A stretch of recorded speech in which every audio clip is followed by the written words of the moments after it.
Paalala bago manood, ito ay isang video na pinagsama-sama mula sa nobela, kaya't magpupokus ito sa mga kapanapanabik na pangyayari sa kwento. Ang mga imahe ay para lamang sa paglalarawan. Maligayang panonood! Kung nagustuhan niyo, paki-like, subscribe sa channel, at share ng video para suportahan ako. Haha! Zufan, naglakas loob kang galitin ang elder ng aming sekta. Talagang ayaw mo nang mabuhay. Humalakhak ng malakas si Zhao Deziu. Umiling si Elder Baihi at mumisi, huwag ninyo kaming sisisihin sa paggamit ng lakas laban sa mahina.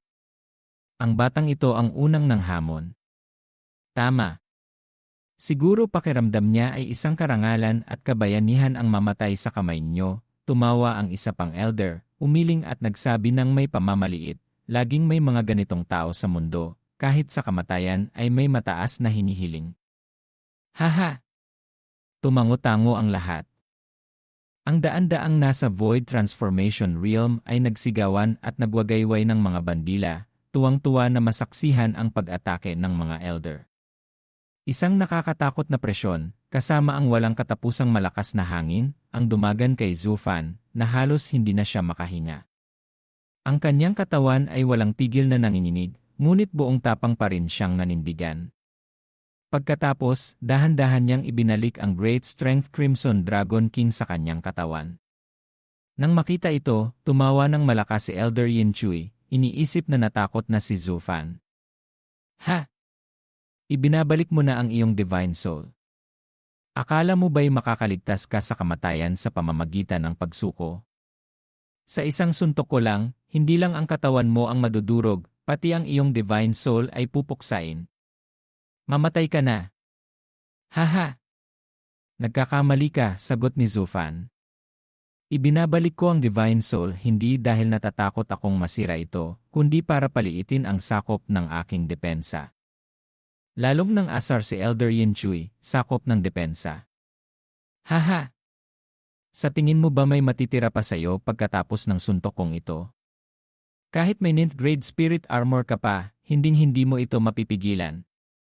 Pagkasabi nito, bumilis pa ng 3 bahagi ang suntok ni Elder Yin Chui, at sa isang iglap ay nasa harap na ni Zufan. Ang lakas ng suntok ay nagsimula ng magdulot ng bitak sa mukha ni Zufan, at dugo ang umagos mula rito. Ang Divine Soul sa loob ng kanyang katawan ay nagulo, tila nakakaramdam ng matinding panganib. Natatakot ito sa suntok. Nang masaksihan ito ni Zhao Deziu, nanginginig na siya sa sobrang kagalakan. Ang halimaw na si Zufan na nagpahiya sa kanya sa Double Dragon Gathering at sa harap ng mga elder ay sa wakas mamamatay na. Nagsigawan sa tuwa ang mga nasa Void Transformation Realm. Ngunit ang 7 natitirang elder ay umiling lamang, masyadong malaki ang agwat ng lakas, walang kwenta ang laban na ito, parang isang higanteng nambubulas ng isang 3 taong gulang na bata. Ngunit, nang akala ng lahat ay tapos na ang laban at alam na ang kapalaran ni Zufan, biglang may nagbago. Isang sinag ng liwanag na kasing pula ng dugo ang kumislap sa harap ni Elder Yin Chui, at agad ding naglaho. Pagkatapos ng isang saglit, ang kamao na malapit ng tumama kay Zufan ay biglang nahati sa 2, dumaan sa magkabilang gilid niya. Ilang patak ng dugo ang tumalsik sa pisngi ni Zufan, at may ilan ding nahulog sa kanyang balikat. Nanlaki ang mga mata ni Elder Yin Chui. Umisi ng masama si Zufan, hahaha. Depensa. Akala mo ba talaga pinaliit ko ang sakop ng depensa para lang salagin ang suntok mo? Isang nakakakilabot na liwanag ang kumislap sa kanyang mga mata. Ginawa ko yon para mas tumpak kitang maputol. Nayanig ang katawan ni Elder Yin Chui, may bahid pa rin ng pagkalito sa kanyang mga mata. Ngunit mabilis niyang naramdaman ang mabilis na panlalamig ng kanyang katawan. Tumingin siya pababa at ang nakita niya ay nagpatakot sa kanya ng husto. Ang buo niyang katawan ay nahati na sa 2. Dugo ang bumulwak palabas. Dahil sa bilis ng kanyang pagsugod, ang 2 hati ng kanyang katawan ay natural na dumaan sa magkabilang gilid ni Zufan. Noon lamang niya napansin ang determinasyon at walang katapusang pagnanasang pumatay sa mga mata ni Zufan. Kahit pala kaharap ang isang Soul Fusion Realm expert, ang batang ito ay naglakas loob pa ring umatak imbes na tumakas o sumuko. Ngunit hindi pa rin niya maintindihan kung paano siya napunta sa ganitong kalagayan. Naging malabo ang kanyang isip. Sa huling sandali bago siya mamatay, nais malaman ni Elder Yin Chui kung ano ang nangyari. Ayaw niyang mamatay nang walang alam. Ngunit huli na ang lahat. Bago pa siya makalingon, ang kanyang mga mata ay tuluyan nang nawalan ng buhay. Blag! Bumagsak siya sa lupa, ang mga mata'y dilat pa rin, puno ng gulat at hindi makapaniwala. Lahat ay natigilan. Hindi lang ang mga nasa Void Transformation Realm, kundi pati ang 7 Elder na nasa Soul Fusion Realm ay hindi mapigilang mapasinghap ng malalim. Tinitigan nila ang dugoang bangkay, kitang-kita ang takot sa kanilang mga mukha. Ito ay isang Soul Fusion Realm expert. Paanong napatay sa isang iglap lang? Ano ang nangyari? Isang mahinang tunog ng metal ang umalingaw-ngaw. Isang mahabang espada na naglalabas ng kakaibang pulang liwanag at may maitim na mga guhit ang umikot sa ere bago lumapag sa kamay ni Zhu Fan. Nagbigay ito ng masayang ugong na tila ang pagpatay ay nagdulot dito ng malaking kagalakan. Ang tunog nito na parang uhaw na uhaw ay nagpanginig sa lahat. Mahirap harapin ang espadang iyon. Nanginig bahagya si Elder Beihi. Nagkatinginan sila ng 6 pang kasama pagkatapos ay tumingin sa espada at sumeryoso ang kanilang mga mukha. Hindi nila inaasahan na sa paglusob nilang 8 na inakala nilang napakadaling misyon laban lamang sa ilang bata ay magiging ganito. Isang sandali lang ng kawalan ng pag-iingat at nawalan na sila ng isang mahalagang kasama. Ang kalaban pala ay may hawak na sandatang kayang pumatay ng Soul Fusion expert. Dahil dito, ang 7 natitirang Elder ay naging alerto at hindi na naglakas loob pang maliitin ang lalaking nasa harap nila. Si Zhao Dizu naman ay namutla sa takot, hindi sinasadyang napaatras ng ilang hakbang, at hindi makapaniwalang umiling-iling, bumubulong, imposible.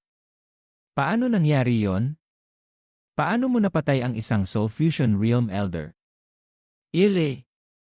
Sinabi ko na, habang narito ako, walang sinuman ang makakalampas dito kahit isang hakbang. Itinaas ni Zhu Fan ang kanyang espada at malamig na nagsalita, parang isang walang kapantay na emperador na nagbibigay ng utos na walang sinuman ang pwedeng lumabag. Nagsimula ng kabahan sina Elder Beihi. Siguro dati hindi nila pinapansin si Zhu Fan, pero ngayon, hindi na nila siya pwedeng baliwalain. Dahil ang kakaibang espada na yon ay nagbigay sa kanila ng pakiramdam ng nalalapit na kamatayan. Lintik! Ano ba talaga ang espadang yan? Bakit napakalakas? Tiningnan ni Elder Beihi ang espada, pinagpapawisan ng malamig ang noo. Ganon din ang ibang Elder, puno ng pag-iingat, umatras ng 2 hakbang. Muling pumasok sa isang sitwasyon ng pagkapatas ang magkabilang panig, walang nangangahas gumalaw. Sa likuran, ang mga nasa Void Transformation Realm na kanina'y puno ng sigla nang makitang sumugod ang 8 Elder, ay muling nanlumo. Sa isang iglap lang, isang Elder ang namatay at ang 7 ay natakot. Bumalik na naman sila sa simula. Ang tingin nila kay Zhu Fan ay mas lalo pang napuno ng takot. Nakapatay siya ng Elder. Paano sila hindi matatakot? Sinulyapan ni Zhu Fan ang espada sa kanyang kamay at tumango ng may kasiyahan. Ang 6th grade Saint Weapon, ang Heaven Sundering Sword. Bagaman hindi pa niya mailalabas ang buong lakas nito, ang talas pa lang nito ay sapat na para pumatay ng Soul Fusion Realm expert. Sa tulong ng Saint Weapon na ito, mapipigilan niya ang mga taong ito sa loob ng ilang sandali. Naisip ito, huminga ng malalim si Zhu Fan at mumiti ng may kasiyahan. Ito na marahil ang huling bagay na magagawa niya para kay Chu Qincheng sa buhay na ito. Biglang sumigaw si Elder Beihe, nagpakawala ng kanyang spirit weapon at humakbang pasulong. Sa kamay niya ay lumitaw ang isang 9 na talampakang haba na sable, ang 9th grade spirit weapon, Heaven Splitting Saber. Hatiin ang araw at buwan. Agad na naintindihan ng 6 pang Elder at nagliwanag ang kanilang mga mata. Kung ganoon kalakas ang demonyong espada, gagamit din sila ng spirit weapon para labanan ito. Kahit mas mababa ang grado ng kanilang spirit weapon, sa lakas nilang nasa Soul Fusion Realm, malalamangan pa rin nila siya. Kaya't sabay-sabay na lumipad ang iba't ibang kulay na liwanag, at iba't ibang spirit weapon ang lumabas at sumugod kay Zufan. Alam ni Zufan na hindi siya pwedeng mapalibutan. Kailangan niyang makalusot sa isang atake. Ang kanang mata niya, void pupil, ay kumislap ng gintong liwanag. Sa isang iglap, naglaho siya. Void pupil first stage, displacement. Biglang naglaho si Zufan, kaya't sumablay ang mga spirit weapon. Nang muli siyang lumitaw, nasa likuran na siya ni Elder Baihi. Isang taga ng espada ang pababa. Nanlaki sa takot ang mga mata ni Elder Baihi, mabilis siyang umiwas, kasabay ng pag-ikot ng kanyang heaven-splitting saber pabalik. Pagkatapos, gamit ang buong lakas, tinaga niya si Zufan. Isang malakas na tunog ng pagbabanggaan ng metal ang umalingaw sa malawak na lugar. Ang espada at sable ay marahas na nagbanggaan. Pagkadikit pa lang, agad silang naghiwalay. Ang katawan ni Zufan ay nayanig ng malakas na enerhiya mula sa Soul Fusion Realm Expert, tumama ito diretsyo sa kanyang puso. Phew! Isang subo ng dugo ang lumabas sa kanyang bibig at mabilis siyang umatras. Ngunit kasabay nito, isang malutong na tunog ang narinig mula kay Elder Baihi. Ang heaven-splitting saber sa kanyang kamay ay nabasag. Isang 9th grade spirit weapon. Ano? Paanong nangyari ito? Nanlaki sa gulat ang mga mata ni Elder Baihi. Anong klaseng banal na bagay ang spirit weapon sa kamay ng batang ito? Paanong sa lakas lang ng isang nasa Radiant Stage, nasira nito sa isang tagalang ang 9th grade spirit weapon sa kamay ko. Ang iba pang kasama ay tuluyan ng natulala. Tama, bagaman may grado ang mga spirit weapon, iba-iba ang lakas na mailalabas nito depende sa gumagamit. Ang 3rd grade spirit weapon sa kamay ng Soul Fusion Realm Expert ay maaaring manalo laban sa 9th grade spirit weapon sa kamay ng karaniwang Radiant Stage Cultivator dahil malaki ang agwat ng lakas. Karaniwan, hindi na kailangan ng Soul Fusion Realm Expert na gumamit ng spirit weapon laban sa Radiant Stage. Kung hindi lang dahil sa nakakatakot na espada ni Zufan, hindi sila mapapahiyang maglabas ng spirit weapon. Ngunit kahit na, mukhang wala pa ring silbi ang kanilang spirit weapon. Nakatulong lang ito para salagin ng bahagya ang atake, at isang beses lang. Ito ang mas lalong nagpatakot sa kanila. Anong klaseng banal na sandata ang hawak ni Zufan? Kahit ikumpara sa 9th grade spirit weapon, napakalaki pa rin ang agwat. Ngayon, ang tingin ng lahat kay Zufan ay mas lalo pang sumeryoso. Sa lakas, si Zufan ay talagang mas mahina kaysa sa kanila, parang isang maliit na uod. Ngunit kapag hawak na niya ang banal na espada, ang uod ay hindi lang nagiging insekto, kundi nagiging makamandag at may matatalas na pangil. Kahit mukhang mahina, kapag nakagat ka nito, tiyak na kamatayan ang resulta. Ito ang nagpabagabag sa mga elder ng Heaven and Earth Righteous Sect na karaniwang mataas ang tingin sa sarili. Masamang tiningnan ni Elder Baihi si Zhao Dezu at sinigawan, "Tanga ka ba, bata? May hawak siyang ganyang kasamang kayamanang laban sa langit, bakit hindi mo iniulat?" Elder Baihi, "Hindi ko rin po alam, Bi." Sagot ni Zhao Dezu, halatang nasaktan. Lumingon siya kay Zufan at naisip, bakit ang galing magtago ng batang ito? May ganito siyang magandang bagay, pero noong laban niya kay Yelin, hindi niya ito inilabas. Hindi niya alam na bagaman malakas ang espadang ito, hindi ito pwedeng basta-basta ipakita. Kung hindi lang ito sandali ng buhay at kamatayan, hinding-hindi niya ito ilalabas. Ang paglalabas nito ay magdadala lamang ng kapahamakan sa kanya. Bagaman hindi alam ng mga elder na ito ang kayamanang nagbabantay sa West State, ang Heaven Sundering Sword, kitang-kita na sa kanilang mga mata ang pagnanasa sa napakalakas at nakakatakot na kayamanang ito. Kung sa kamay ni Zufan ay ganito nakalakas, paano pa kaya kung mapunta ito sa kamay nilang mga Soul Fusion Realm Expert? Naisip ito, nagkaintindihan ang lahat. Tumapak sila sa lupa at sabay-sabay na sumugod kay Zufan. Ang mga spirit weapon sa kanilang kamay ay parang ulan na bumuhos kay Zufan. Kasabay nito, napalibutan si Zufan, wala nang maatrasan. Siyempre, nakita ni Zufan ang kasakiman sa puso ng lahat. Ngumisi siya, at muling umilaw ng gintong liwanag ang kanyang kanang mata. Void People First Stage, Displacement. Naglaho si Zufan. Nang muli siyang lumitaw, nasa tabi na naman siya ni Elder Baihe, na wala ng spirit weapon sa kamay. Isang taga ng espada ang pababa. Natakot si Elder Baihe at mabilis na umiwas, kasabay ng pagsigaw, lintik ka. Kung magaling ka, bitawan mo ang espada at maglaban tayo ng harapan. Umiiyak na tumakbo si Elder Baihe, habang si Zufan ay humahabol at umaatake. Ang mga nasa Void Transformation Realm na nanonood ay nanlaki ang mga mata. Isang Radiant Stage na humahabol sa isang Soul Fusion Realm. Ito ay isang pambihirang pangyayari sa kasaysayan. Hindi lang nakita, ni hindi pa narinig.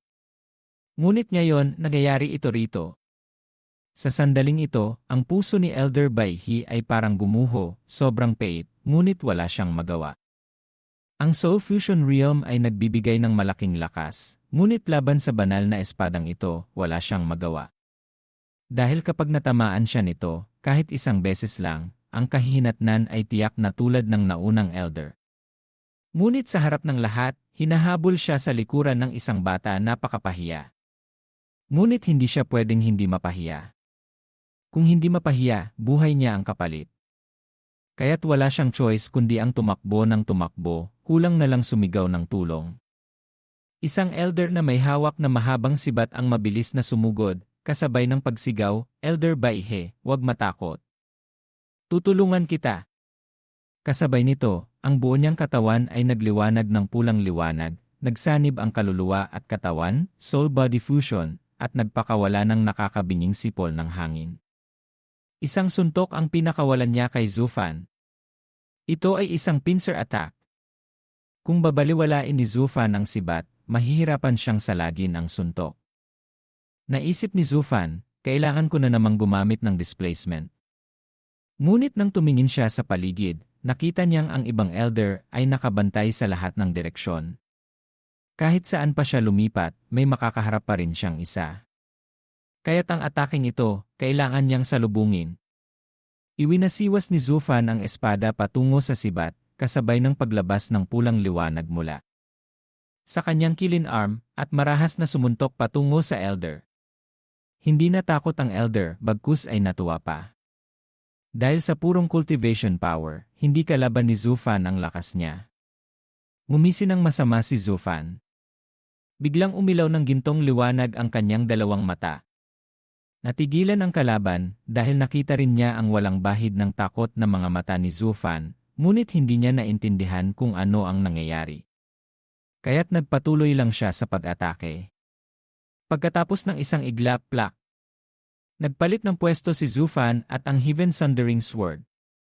Ang suntok ni Zufan ay tumama sa sibat, at dahil sa malakas na puwersa mula rito, tumalsik siya palayo, agad na dumura ng dugo. Samantala, ang elder naman ay biglang nakita na si Zufan ay naging ang demonyong espada. Agad siyang natakot ng husto, ngunit huli na ang lahat. Sumigaw ng malakas ang elder. Isa na namang Soul Fusion Realm expert ang namatay. Ang bangkay ay bumagsak sa gitna ng ulan ng dugo. Ang demonyong espada ay umikot bago bumalik sa kamay ni Zufan. Humihingal si Zufan, pinunasan ang dugo sa gilid ng bibig, at tumawa ng parang baliw. Pangalawa. Nanginig ang lahat, sabay-sabay na napasinghap ng malamig na hangin. Lalo na ang anim na natitirang elder, ang tingin nila kay Zufan ay parang nakakita ng halimaw. Seryoso ang kanilang mga mukha, nanginginig ang mga kamao. Gaano palang katagal, 2 Soul Fusion Realm Elder na ang namatay. Ang paraan ng pagpatay ng batang ito ay talagang kakaiba at nakakatakot. Nag-isip sandali si Elder Baihe, at sa wakas ay naggalit ang ngipin at sinabi, sugod lahat. Ginagamit ng batang ito ang lahat para isa-isa tayong talunin. Dahil sa banta ng espadang iyon at sa kakaibang paraan niya ng paggalaw, kailangan kong sabihin na kahit tayo ay nasa Soul Fusion Realm, maaari pa rin tayong mamatay anumang oras sa ilalim ng espada niya. Natauhan ang lahat, nag-isip at sumang-ayon. Huminga ng malalim si Elder Baihi at seryosong sinabi, mukhang kailangan na nating isantabi ang kayabangan ng Soul Fusion Realm dahil karapat-dapat ang batang ito na gawin natin yon. Pagkatapos, lumingon siya kay Zhao Dezu, dalhin mo ang 100 tao at habulin ang mga babaeng iyon. Kami ang bahala sa pagpatay sa batang demonyong ito. Opo, sabay-sabay na sigaw ng lahat. Lalo na si Zhao Dezu, ito ang kanyang hinihintay. Bago umalis, mayabang pa siyang tumawa, Zufan, sana buhay ka pa pagbalik ko dala ang mga babaeng iyon. Ha! Pagkasabi nito, pinangunahan ni Zhao Dezu ang mga tao para lampasan si Zufan. Ngunit paggalaw pa lang nila, isang malakas na tunog ang biglang umalingaw-ngaw.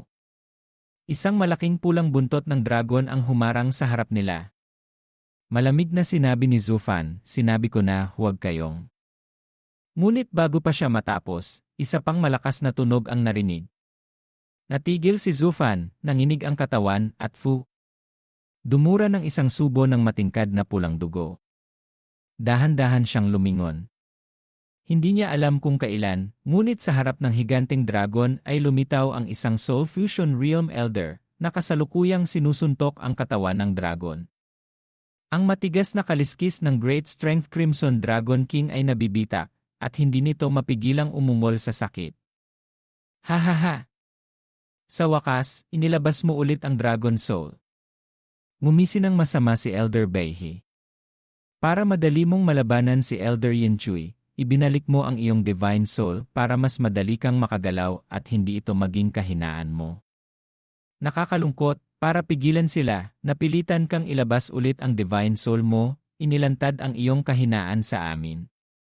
Mukhang mas mahalaga pa sa iyo ang mga babaeng iyon kaysa sa buhay mo. Bahagyang nanginig si Zufan, ngunit hindi nagsalita, pilit na tumayong muli ng tuwid. Umiling si Elder Baihe, walang silbi. Sa harap namin, ang Dragon Soul mo ay naging kahinaan mo na. Isang suntok pa, at tiyak naguguho na ang Dragon Soul mo.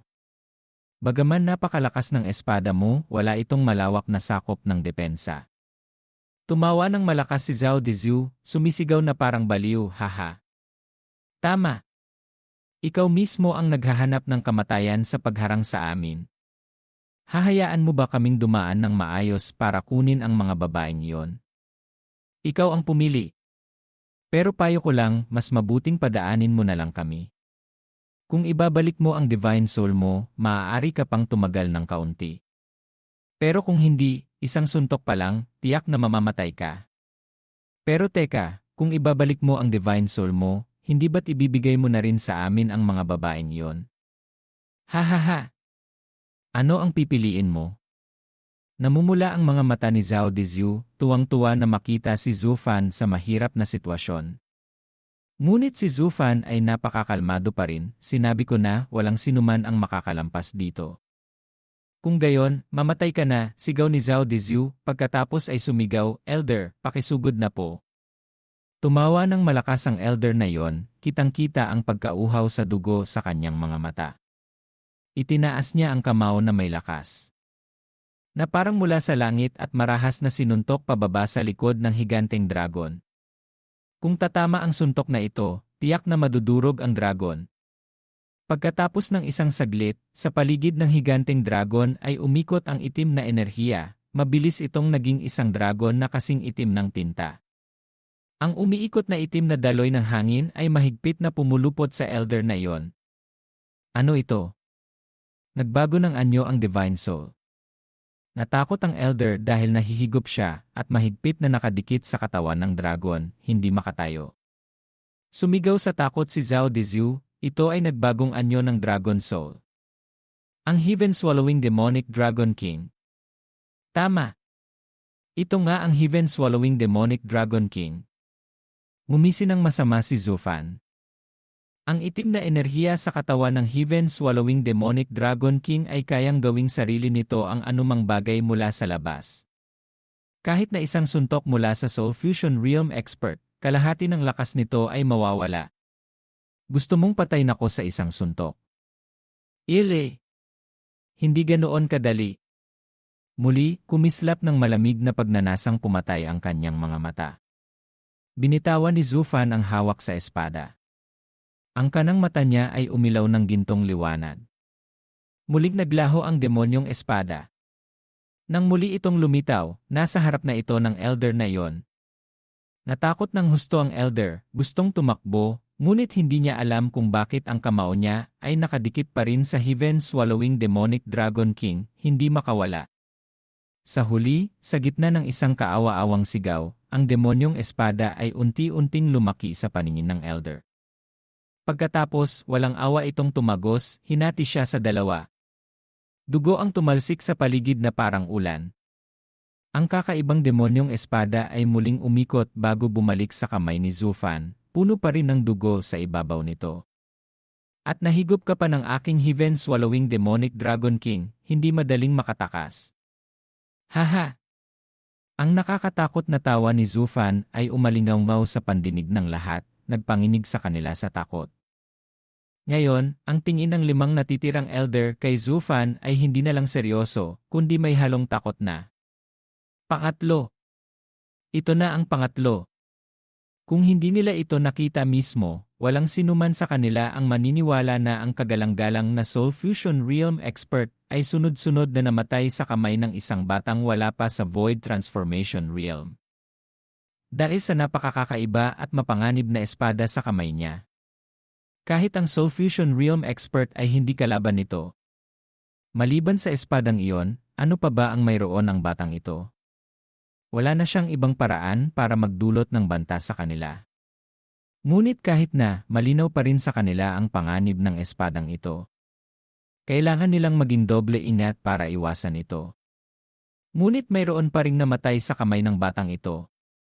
Hindi na ito tungkol sa espada lang, kundi si Zufan mismo ang banta sa kanilang lahat. Ang sunod-sunod na pagkamatay ng mga kasama ay sa wakas nagpagising sa mga mayayabang na elder sa katotohanan. Tiningnan nilang mabuti ang kalaban sa harap nila. Ang malaking panganib sa kanila ay hindi lang ang espada, kundi pati na rin ang tao. Naggalit ang ngipin ni Elder Baihi at sumigaw, sugod lahat. Ano man ang mangyari, kailangang patayin ang batang demonyong ito dito. Hinding-hindi siya pwedeng pakawalan. Yung mga babae, saka na natin isipin pagkatapos nating malampasan ang bangkay niya. Elder Baihe, napakalakas ng espada sa kamay ng batang iyon. Kung gagawin natin yan, baka malaki ang mawala sa atin, nag-aalalang sabi ng isang elder. Umiling si Elder Baihe, puno ng kaseryosohan, wala nang ibang paraan. Masyadong tuso ang batang ito. Kahit gumamit tayo ng mga patibong at taktika, hindi pa rin natin siya matatalo. Ang pinakamagandang paraan ay ang taktika ng mga lobo, gamitin ang lakas laban sa kahinaan, gamitin ang dami laban sa ilan, para mapabod siya. Sa huli, mapapatay natin siya. Pero, gusto pa sanang mangumbinsi ng elder na iyon, ngunit marahas na iwinasiwas ni Elder Baihi ang kamay, buo ang loob na sinabi, pinakamarami na ang mamatay na 100 nasa Void Transformation Realm. Kayang palitan yan ng Heaven and Earth Righteous Sect natin. Pagkasabi nito, si Elder Baihi mismo ang nanguna sa pagsugod kay Zufan. Ngunit hindi siya direktang sumugod sa kanya, kundi ang target niya ay ang Dragon Soul. Kung may spirit weapon ang kalaban, atakihin ang katawan niya. Kung wala siyang spirit weapon at inilabas niya ang Divine Soul, atakihin ang Dragon Soul niya. Opo. Nang makita ng lahat na nanguna ang elder, sumigla ang kanilang loob. Sabay-sabay silang sumigaw at sumunod sa kanya. Ang 4 na natitirang elder ay nagkatinginan, bahagyang tumango, at sabay-sabay ding sumugod kay Zufan. Ang malakas na puwersa ay dumagan na parang 2 naglalakihang bundok mula sa langit, isang dumadagan sa katawan ni Zufan, at isang dumadagan sa kanyang Dragon Soul.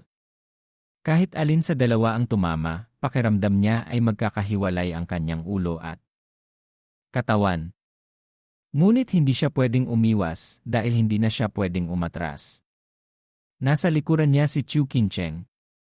Si Zhao Dezhu ay sumunod sa bilis ni Elder Baihe, na parang siya pa ang nangunguna, at nagsisigaw ha.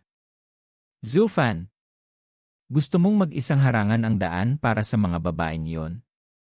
Lalampasan ko ang bangkay mo para kunin ang mga babaeng iyon. Wala pang 1 minuto, tiyak na mamamatay ka ng walang libingan. At kapag namatay ka, wala na ring pag-asa ang mga babaeng iyon. Lahat ng ginagawa mo ay walang kabuluhan, wala kang matutulungan. Bahagyang nanginig si Zufan, ang katawan ay lumulutang sa ere, tila nang hihina na, ngunit sa kanyang mga mata ay may nagniningning na liwanag. Mahinahon siyang ngumiti, talaga ba? Salamat sa paalala. Mukhang kailangan ko pang magsikap. Kiki. Isang kakaibang tawa ang pinakawalan ni Zufan, na parang galing sa kailaliman ng impyerno. Bigla, nanlaki ang kanyang mga mata. Nagbago ang hand seal sa kanyang kamay. Nagbagong anyo ang Divine Soul. Heaven Sundering Azure Dragon King.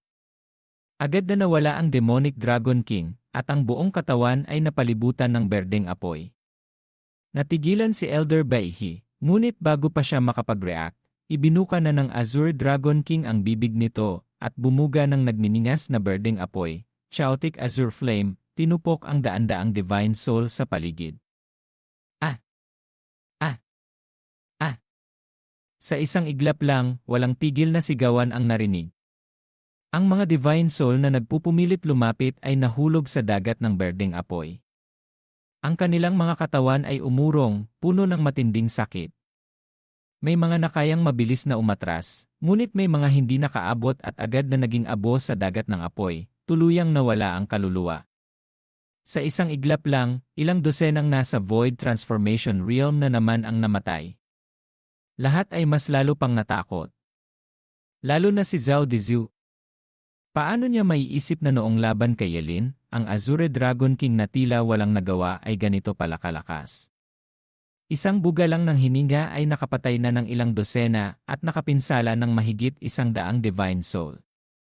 Hindi niya alam na bagaman ang Chaotic Azure Flame ay mas mahina kumpara sa apoy tulad ng Heaven Burning Golden Flame, ito pa rin ay lakas mula sa isang sinaunang banal na hayop. Mukha lang itong mahina laban sa Golden Dragon King at sa Heaven Burning Golden Flame. Kung talagang inakala mong mahina ang Azure Dragon King, ang resulta ngayon ang pinakamalinaw na patunay. Muling masamang tiningnan ni Elder Baihi si Zhao Dezu, puno ng paninisi ang mga mata. Sinisisi siya kung bakit hindi agad iniulat ang tunay na lakas ng kalaban. Si Zhao Dezu ay labis na nasaktan. Paano niya malalaman? Ang panonood sa laban ng iba ay isang bagay, ngunit ang direktang makaharap si Zufan ay ibang usapan. Malinaw niyang natatandaan na sa laban na iyon, maliban sa Great Strength Crimson Dragon King na nagpakita ng kaunting lakas, ang ibang anyo ng Dragon Soul ay puro depensa lamang, walang lakas sa pag-atake. Bakit ngayon? Nanginginig si Zhao Dezu, halos maiyak na. Ngayon niya lang tuluyang naintindihan kung gaano katindi ang laban ni Zufan at Yelin noon. Ang antas nito ay lampas na sa kanilang pangunawa. Ano pa bang kaya ng batang ito? Bata, magtapat ka sa akin, sigaw ni Elder Baihi kay Zhao Dezu. Umiling si Zhao Dezu nang may pagkalito, siguro wala na. May isa pa siyang pagbabago, yung Purple Dragon King, pero panggulat lang yon, hindi naman malakas. Boom! Boom! Bago pa siya matapos, isang nakakabinging kulog ang umalingaw-ngaw. Lilang banal na kidlat, Heavenly Purple Lightning, ang gumuhit sa kalangitan, tumagos sa dagat ng apoy, at tumama sa daan-daang Divine Soul. Agad na may ilang dosenang Divine Soul ang naglaho, at ilang dosena pa ang malubhang nasugatan at napilitang umatras. Ito ba yung sinasabi mong hindi malakas? Nanginginig na sumigaw si Elder Baihe, gustong sampalin ang batang ito hanggang mamatay. Napayuko si Zhao Dezu, wala nang masabi. Bakit si Zufan, noong kalaban si Yelin, mukhang mahihina ang mga galaw, pero ngayon ay naging ganito kalakas? Inis na sinulyapan siya ni Elder Baihe. Pagkatapos ay iwinasiwas ang manggas at umiling, ay, tama na. Hindi na kita tatanungin. Wala kang alam. Ako na mismo ang sisira sa Dragon Soul niya kaysa tanungin ka pa. Wala kang silbi. Pagkatapos, sumugod siya patungo sa Dragon Soul. Ang lakas ng isang Soul Fusion Realm expert ay agad na tumagos sa lilang kidlat at berdeng apoy. Mabait pang nagpaalala si Zhao Dezu, Elder Baihe, ang anyong Purple Dragon King niya ang may pinakamahinang depensa sa mga Dragon Soul niya. Ngunit ang natanggap niya ay sigaw mula kay Elder Baihe, hindi na kita pinaniniwalaan. Tumabi ka. Dahil dito, napayuko siya at hindi na nangahas pang magsalita. Naisip na lang niya sa sarili, mabait na nga akong nagpapaalala, ayaw makinig, bahala ka. Kasabay nito, ang apat na elder na may hawak na spirit weapon ay pumalibot kay Zhu Fan, dala ang malakas na puwersa, at marahas na sumugod pababa. Itinaas ni Zhu Fan ang demonyong espada at iwinasiwas patungo sa apat. Si Elder Baihe na sumusugod sa Purple Dragon King ay nagtaas ng kamao at agad na sumuntok pababa.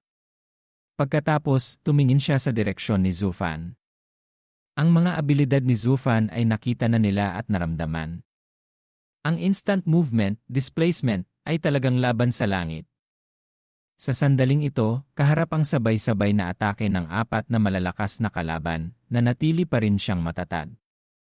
Kahit kayang sirain ng demonyong espada ang spirit weapon ng kalaban, ang malakas na impact ay maaari pa ring pumatay sa kanya. Ngunit kung gagamitin niya ang displacement para makatakas, si Elder Baihe naman ang aatake sa kanyang Divine Soul, para mamatay siya ng walang buong bangkay. Ang kinatatakutan niya ay baka gamitin ni Zhu Fan ang dati niyang taktika, displacement palapit sa kanya, pagkatapos ay biglang papalitan ng espada para hatiin siya sa dalawa. Para maiwasan ang ganitong mangyari, hindi nagmadali si Elder Baihe na umatake. Natatakot na mahigop siya ng Dragon Soul tulad ng naunang Elder na magbibigay ng pagkakataon sa kalaban. Sa ganitong paraan, kahit lumipat pa si Zhu Fan sa harap niya, makakaiwas pa rin siya agad at makikipaglaban ulit kay Zhu Fan habang ang apat na natitira ang haharap sa kanyang Dragon Soul. Hindi niya ito kakayanin. Kaya't may tatlong pagpipilian. Ano man ang piliin, si Zhu Fan ay tiyak na mapupunta sa bingit ng kamatayan. Ang mahalaga ay nasa detalye, nasa maliliit na pagsusuri. Ang kasabihang detalye ang nagpapasya sa tagumpay o kabiguan. Si Elder Baihe ay matalinong tao, kaya sa sandaling ito, pinili niyang huminto muna, mag-obserba, suriin si Zhu Fan, bago gumawa ng desisyon.